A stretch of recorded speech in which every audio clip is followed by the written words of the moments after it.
கர்த்தருடைய பரிசுத்த நாமத்திற்கு மகிமை உண்டாகட்டும். இந்த நாளிலும் கர்த்தர் நமக்கு தரக்கூடிய நல்வார்த்தை ரோமர் 8வது அதிகாரம் 26வது வசனம். ஆவியானவரும் நமது பலவீனங்களில் நமக்கு உதவி செய்கிறார்.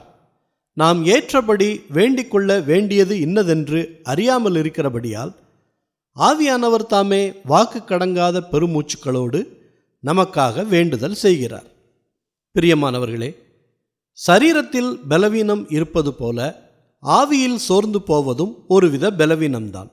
அப்படிப்பட்ட சோர்ந்து போகிற வேளைகளில் ஆவியானவர் நமக்கு உற்சாகத்தை தந்து நமக்கு உதவி செய்கிறார். சோர்ந்து போய் இருக்கும் வேளைகளில் நாம் ஜெபிக்க கூட முடியாமல் அல்லது எப்படி ஜெபிக்க வேண்டும் என்று தெரியாத வேளைகளில் ஆவியானவர் தாமே வாக்கு கடங்காத பெருமூச்சுக்களோடு நமக்காக வேண்டுதல் செய்கிறார். அன்றியும் நீங்கள் மீட்கப்படும் நாளுக்கென்று முத்திரையாக பெற்ற தேவனுடைய பரிசுத்த ஆவியை துக்கப்படுத்தாதிருங்கள் என்று வேதாகமத்தில் வாசிக்கிறோம்.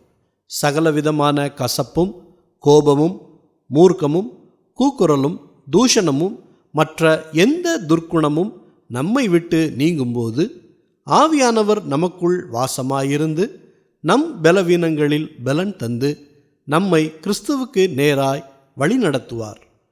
ஜெபிப்போமா. நல்ல தகப்பனே, இந்த நல்வார்த்தையை தந்ததற்காக நன்றி செலுத்துகிறோம். இன்றைய நாளிலும் ஆவியானவரை துக்கப்படுத்தும்படியாக இருக்கும் எந்த துர்க்குணமாக இருந்தாலும் அதை எடுத்து போட உதவி செய்யுங்க. ஆவியானவர் தாமே எங்களுக்கு எங்கள் பலவீனத்தில் ஆண்டவருடைய வார்த்தையை தந்து பலப்படுத்தட்டும். நாங்களும் பரிசுத்தத்தை காத்துக்கொள்ளவும் உம்முடைய சத்தத்தை அனுதினமும் கேட்கவும் எங்களுக்கு துணையாயிருந்து வழி நடத்துங்க.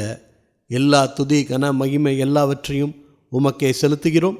இயேசு கிறிஸ்துவின் நாமத்தில் ஜெபிக்கிறோம் பிதாவே. ஆமேன், ஆமேன். இந்த நல்வார்த்தையை மற்றவர்களுக்கும் பகிருங்கள். அவர்களுக்கும் கர்த்தருடைய ஆசீர்வாதம் கிடைக்கட்டும். கர்த்தர் உங்களை அளவில்லாமல் ஆசீர்வதிப்பாராக.